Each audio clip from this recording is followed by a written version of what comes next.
Magandang araw. Samahan nyo ako mag-hike. Medyo 2 oras na ako naglalakad. So 2 hours from Etala Hervanta. So pupunta tayo sa Kirs Kanyani. Samahan nyo ako.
At yun na nga, nakarating na tayo dito sa Plank na trail. And niligaw tayo ni Google kasi hindi niya alam papunta rito. Ano? Based sa experience ko kahit sa Pilipinas pa lang, you really need to know the map. Like for example, yung generation ko, yun yung mga inaaral yung map kasi wala pang Google. So lucky me.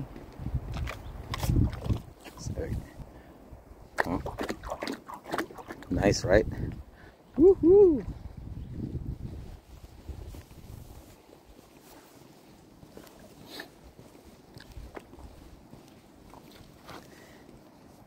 And time check, 4:15. Nakarating tayo dito. Umalis ako ng bahay around 12:30, more or less. Kasi excited ako, so hindi na ako nagtanghalian, nag-agahan. Doon na siguro, if I'm lucky, walang tao dun sa campsite. So, and today is Tuesday.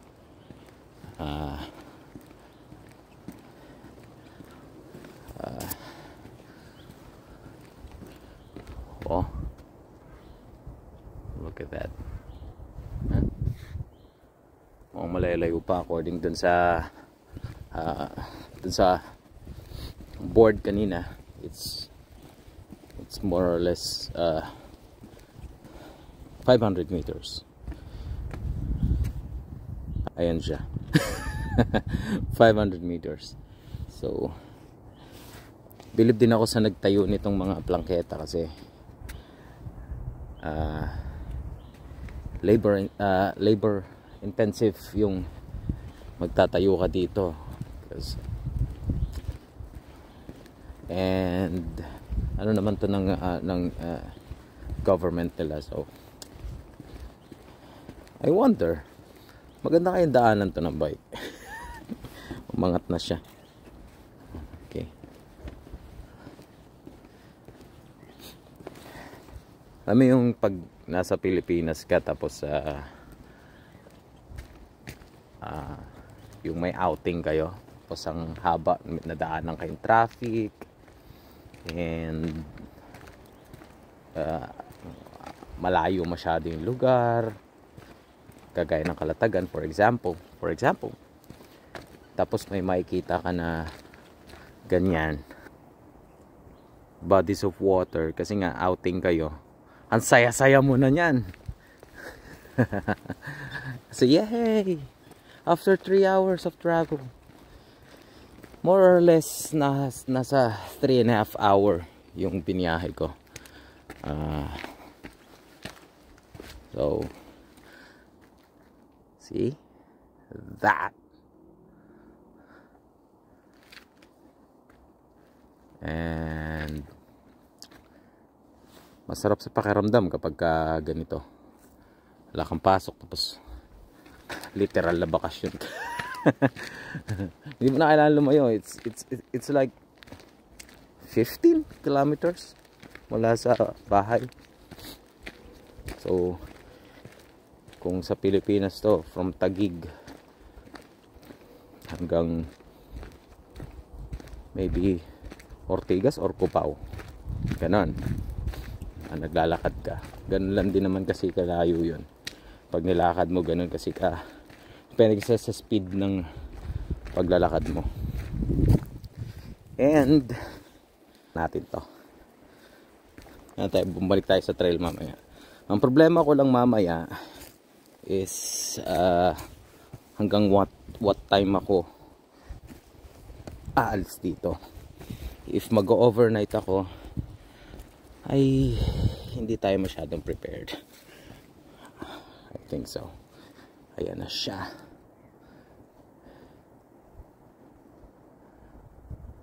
Napakatahimik.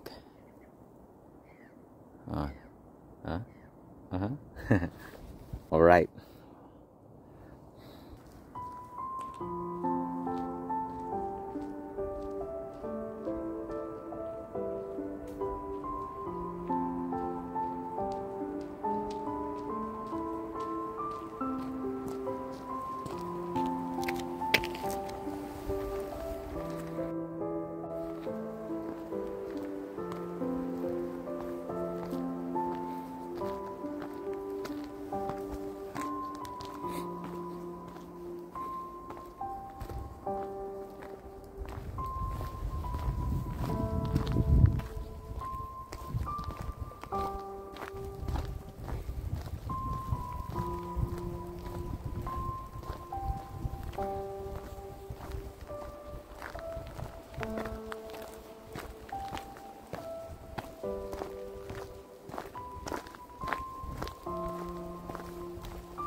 At sa wakas, andirito na tayo sa Kierskanjärvi. At may nakausap tayo na lokal dito. Rarely may kakausap sa'yo na lokal, lalo na yung casual, yung quick chat or quick talk. Walang ganun dito. So gaya ko, pag nasalubong ko yung at di ako kinakausap, hindi naman ako tinatanong, hindi ko kayo babatiin. Kasi kagaya niya, busy din ako. For example, naglalakad ako papunta sa trabaho. Ayun. So andito na tayo. Ayan siya. Sabi sa akin ng local, many daw. There are lots of places to make fire here, like campfire. And if you want, you can make that fire overnight. So, and then after that, you extinguish the fire before you go home. Basically, that's the rule of thumb para sa lahat ng mga nagka-camping. Because ayaw naman natin mag-start ng forest fire sa napakagandang lugar na to. See? Ayun. So, this is my second off. So, susulitin natin ito. And mamaya, search ko if what time yung last bus or last tram. Kasi di tayo makakauwi. Kasi sobrang na-mesmerize ako sa lugar na to. And sabi niya sa akin nung nakausap ko na local, may mga time daw rito around weekend or summer weekend, kahit winter nga raw may marami raw tao dito, maybe like 20 to 30 individuals. So magandang pumunta ka ng weekdays for me, kasi maharamdaman mo yung nature, and alam mo yun, naghahanap ka nga ng katahimikan.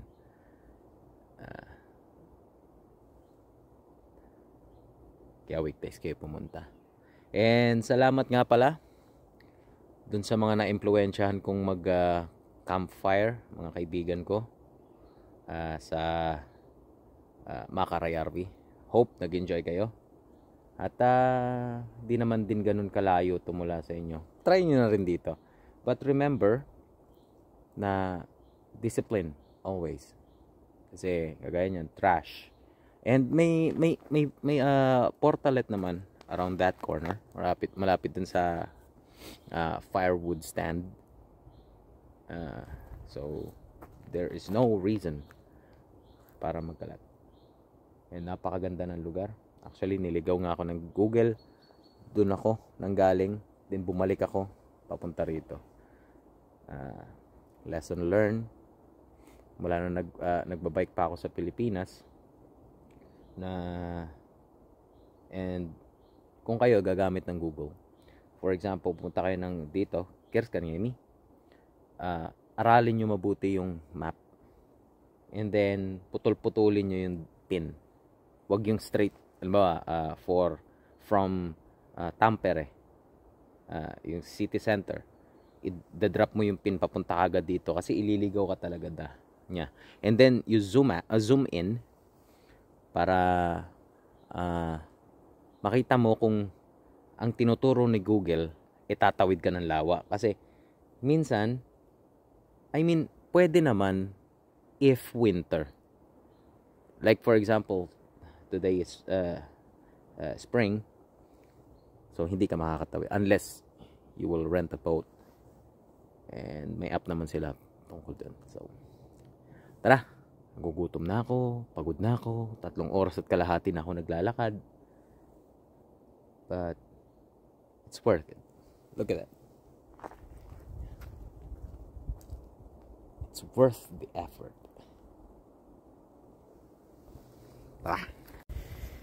And ito nga pala yung example ng shelter nila rito. At At libre to para sa lahat. Basta ayusin lang ang paggamit. So, meron pa nga ako nakitang broom. So, pwede mo siyang walis-walisan dyan. So, pwede ka maglatag ng sleeping bags. And you can camp overnight if you want. Tingnan natin yung loob. Hihi. Ayan. So, more or less siguro kasya dito 2, 3 o 4. See? Mga 3, 4 na tao, kasyang-kasya. At maganda rito kasi libre. Anyway, ayoko naman magbayad. Mahal-mahal lang yan. Meron pa siyang pantusok doon sa fire. Or tusok mo rito yung makara. Sausage. Tapos, or marshmallow. And alamin natin, marami kasi ditong ganito. So, pulo-pulo tong. So, ito yung una kong nakita. So, ito, mga upuan. Ito yung fire pit or fireplace, whatever you wanna call it. Overview ng napakagandang lake. Tanya? Ha? So, kung makapal-kapal ang balat nyo, talong kayo doon. Pero spring na, malamig masyado. So, nandito ako para sa view, hindi para sa lawa. So, alamin natin, ito yung unang pit. So, lakbayin pa natin to. At yun yung pinunta natin. At punta tayo dun sa pangalawa. Yeah. So medyo steep yung slope and ayoko munang madulas today. Siguro sa susunod na lang. Yan yung mga plano nga pala mag-inom-inom dito. Yes, hindi naman ako nag-iinom kasi hindi ko sila feel. Balot nyo lang yung mga buti-buti ninyo. So ito yung pangalawang fireplace, though wala siyang shelter. Ayan, fireplace. Andyan yung lawa, napakaganda. Ayan. At doon tayo galing nung naligaw tayo, so bumalik tayo. Napakaganda. Ayan, ito yung lawa. Dito kayo nagluluto, usap-usap, kwentuhan. Tapos andyan yung lawa. Ganda ng panahon kasi magsa-summer na. So, good luck. So, ikutin pa natin to. Meron ditong para siyang pahil. I don't know, bato eh. But ingat sa mga magdadala ng bata. Hawa nyo na. Kahit sabihin na mayroong insurance, huwag pabayaan ng bata. Ayan, kung mukha siyang malalim yung part na yon. So from here, talong ka dun. Pwede, diba? Up, yeah. So according dun sa pinasa ko, dun sa may fire pit, I mean dun sa imbakan ng mga firewoods, meron ditong mga lugar na para maggawa ng campfire. So pinagbabawal nila ang magsarili ka ng campfire mo. So kasi alam mo na, pwedeng masunog yung mga dam mo or pwede ka mag-start ng forest fire. So ito yung pangalawa. I mean yung pangatlo. Yun, doon yung una. Doon. Tapos yung pangalawa sa baba ng bato. Tapos ito yung pangatlo, which is maganda kasi mayroong picnic table. Maganda to para sa hindi naman mag-overnight. So trip-trip lang, tropa-tropa. Yan. Nakikita natin. Picnic table. Ayun yung fire pit. Overview sa lake. At merong isla doon sa kabila. At mukha rin siyang merong cottage doon. Kasi merong bangka. At merong parang pagano'n. So may cottage din sa kabila. So if meron kang inflatables, which is I don't recommend, but you can do it. Kung may inflatable ka and so may experience yung mangisda sa gitna ng lawa. First, kuha ka ng license para mangisda. Second, dapat marunong ka magbangka. Alam mo yung dangers. And syempre, dapat marunong ka lumangoy, including your life vest, bucket hat, and everything. And ikot tayo ulit.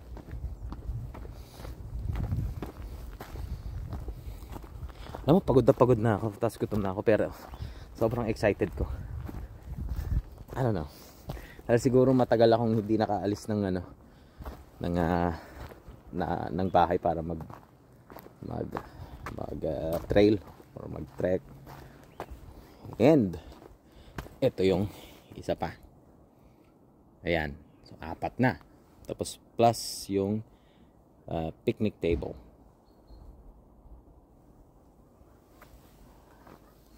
Tapos doon makikita mo na dito yung portalet nandun sa bandang taas. So pag naiihi, huwag umihi sa lawa kasi protected yan, dapat lang. And pwede ka lumangoy from here, ayon, sa babang iron. So this time of the year, huwag muna, masyadong malamig, hypothermia.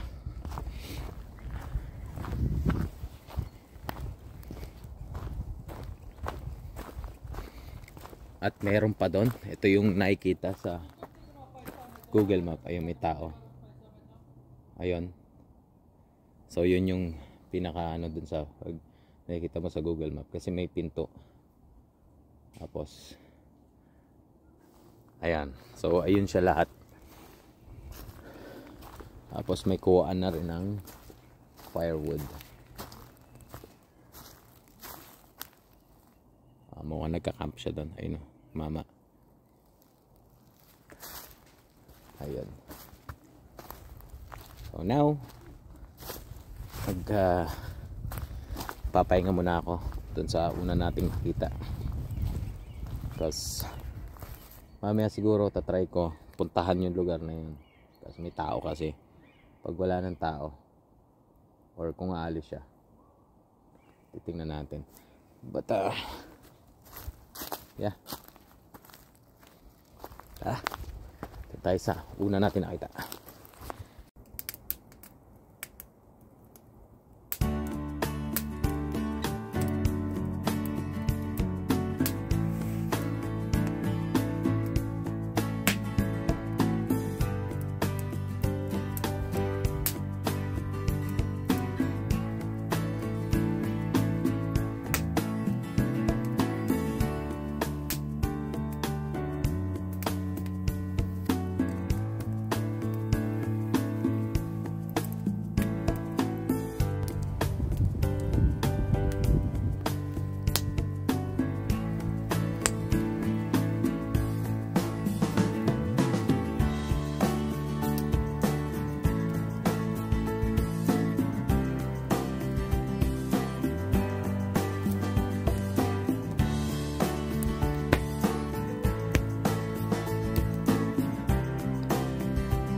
Alright.